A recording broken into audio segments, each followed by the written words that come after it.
say President Obama's going to have? What kind of year do you think he'll have next year? Because he's an Aquarian with a Leo moon, and Saturn is giving heck to both of those signs. Yeah, I have looked into that, and it's gonna be real tough. It's Yeah, he's gonna be going to have a real rough tough. year. Yeah. Yeah. But ironically, the country's going to be doing pretty good. It's just that he's Well, not going to have the best year. Jupiter will move. It's in Gemini right now, but in the summer it moves into Cancer, and Jupiter will be sitting right on top of our sun. So that's a good thing. Yeah, for our economy and everything else. Yes, Because absolutely. for the person that doesn't know about Jupiter, Jupiter is the planet of expansion. It's the planet of good luck, fortune, spirituality, and wherever it falls in your chart, it can be very good, or it can be over expansion as well. So Right. Yes. sometimes people that have Jupiter in their first house, which is their body and their self, they can gain weight in that year. So and so you could. Right, or maybe they let that ego take over a little bit too much sometimes That's too. true. That can kind of get the better of you. But Jupiter is all about communication and technology too. So that I think this year that's going to be quite exciting.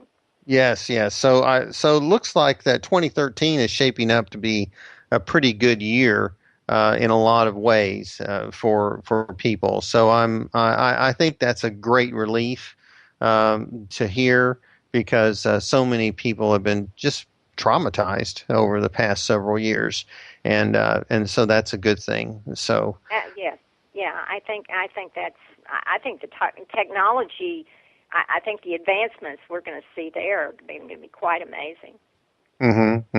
Well, I want to thank you, Kay, excuse me, for sharing with this information, and I'd like for you to tell our listeners a little bit about how to get a hold of you if they'd like to get a reading from you, or just be able to contact you about maybe an aspect in their chart or something like that. Do you mind sharing Oh that no, information? that'd be great. Yes, and it's just the letter K and a dot, K Astrologer at gmail.com. Well, good. And I'd That's be good. happy to answer any questions. Well, good. Well, is there anything else you'd like to tell us about Planet X or Nibiru before we leave you this evening? To me, that's the most exciting aspect of it. I think, John, maybe in 2013, there's going to be so many backyard astronomers in the southern hemisphere that see this, that mainstream media may have to acknowledge it. So you're saying that a lot of mainstream astronomers and mainstream media just don't want to No, look at. right. They're silent. They're silent because Right. they have to, I guess, see it and have I guess the scientists come out to the forefront first. Uh, Right. so. Yeah, and but an idea whose time has come, it's going to come out one way or the other. So I think it's going to be quite interesting. I do too. It's going to be fascinating to see if this planet really does show up, if it's a planet at all. And like you say, it could be a dark sun. And if Yes. it's a dark sun, then it's going to present some interesting energies. I probably malefic, though, wouldn't you say? Would you think that's malefic is negative for those that are not astrologers? Um, to me, we've all just chosen to be here at this exciting time. So I think just to me, it's fascinating. So I would not. I'm not going to go there on that. Okay.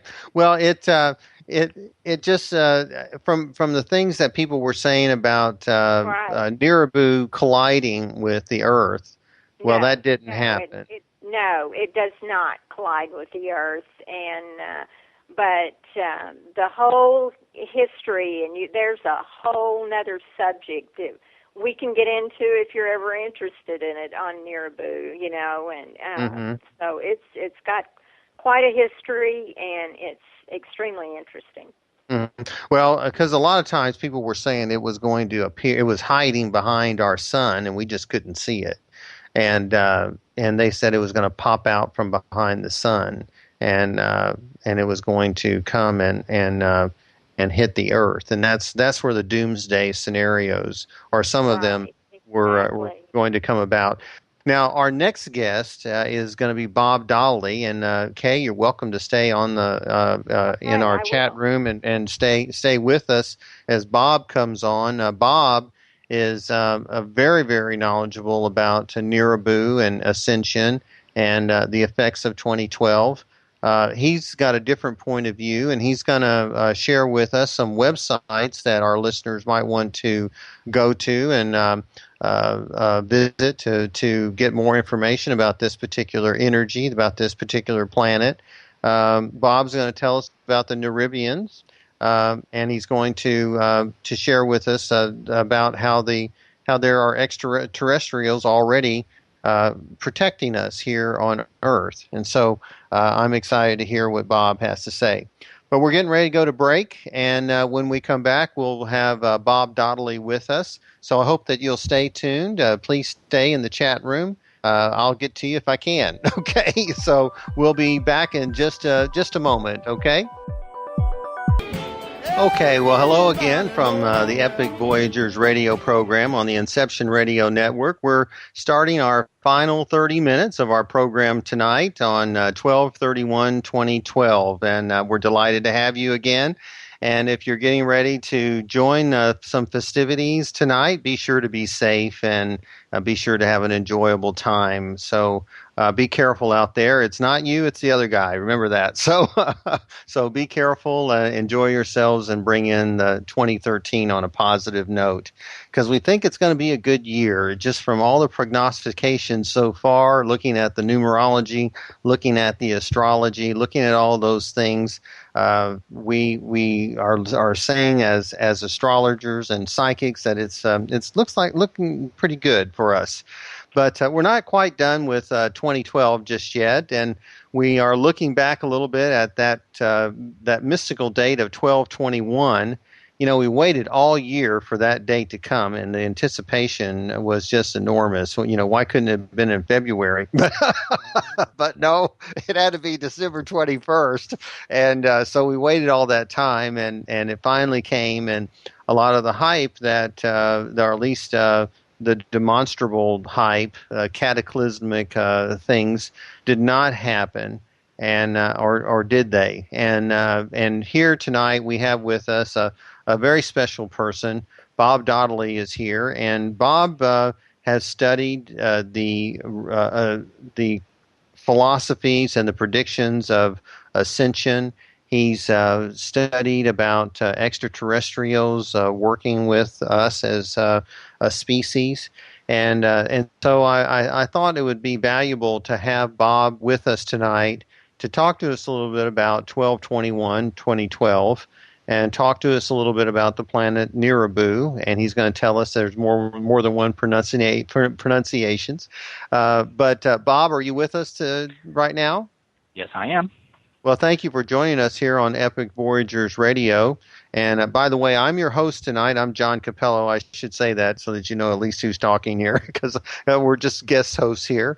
But Bob, can you tell us a little bit about yourself and your background and where your knowledge base is for as far as the ascension and as far as the planet Nirabu is concerned?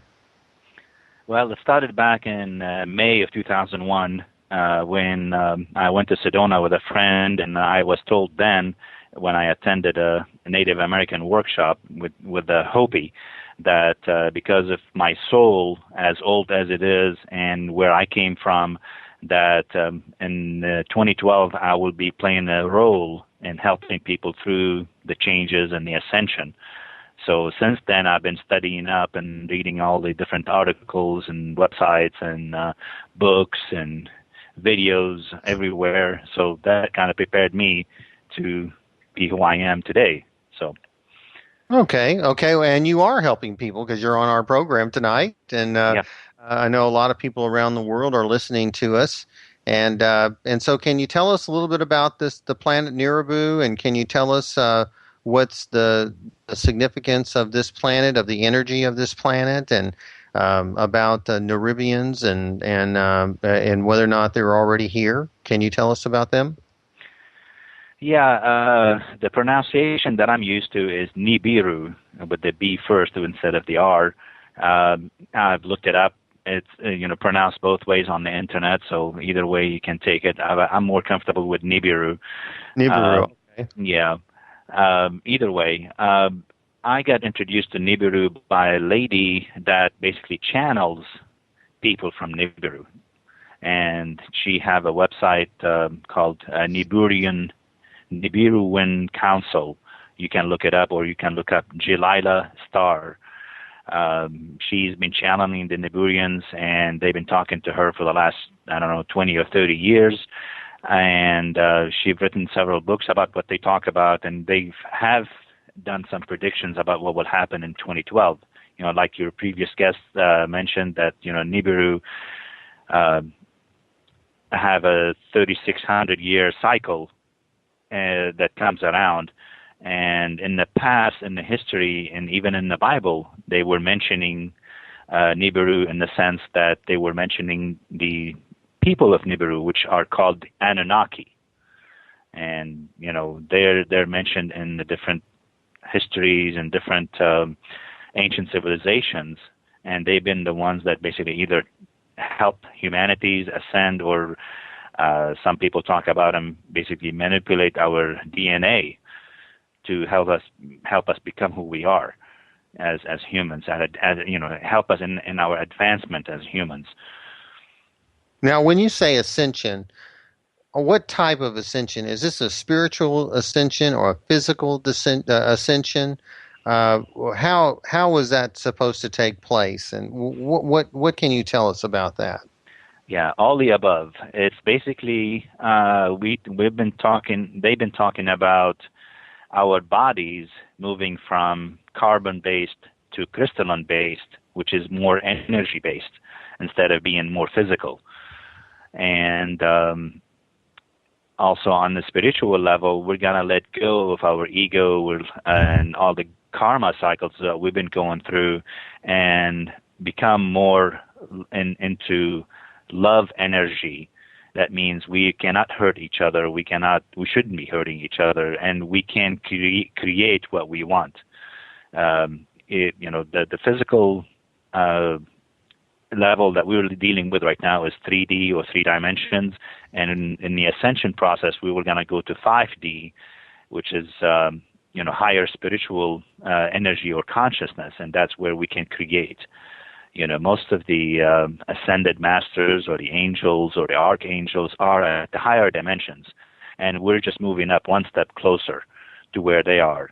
And sometimes some people talk about us basically remembering where we came from, because we have come from those higher dimensions, and we have descended in the past, few thousand years, maybe 13,000 years, half the cycle of the 26,000-year precession of the equinox, or half of the cycle of the signs, astrological signs. Mm-hmm. So for the past 13,000 years, we've been in a descent mode, and now we're ascending. We're coming to the point where it's in between, and that's what December 21st is the point between the dark and the light, or the lower energy and the higher energy. And we're going to keep going up in the energy. It's not going to stop. It's not like, we got midnight and that's it, and the energy goes away. We're just going to keep going into that positive energy from this point forward. Mm-hmm. So we hit bottom.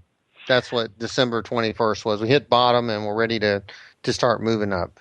Spiritually, is that basically what it is? It's kind of coming to the equator of Mm-hmm. in between positive and negative. Okay. So it's like going in a tunnel and seeing the light, and finally you break out of that tunnel, and now it's all light. Okay. So we're entering a different a different age, a new beginning, like we were saying. Put the past behind, and you can start over, and maybe have a fresh start Yeah. for mankind or for humanity. So that's a positive thing. So it didn't have anything to do with that planet crashing into the Earth or anything like that. No, Jalilah's take on that is if Nibiru comes between us and the sun, then it can cause more disasters because Nibiru, it's a small solar system. There's a few planets that revolve around a brown dwarf. And the brown dwarf is spinning so fast that it has a high magnetic field, and that can cause havoc on the crust of the Earth. But this time around, we're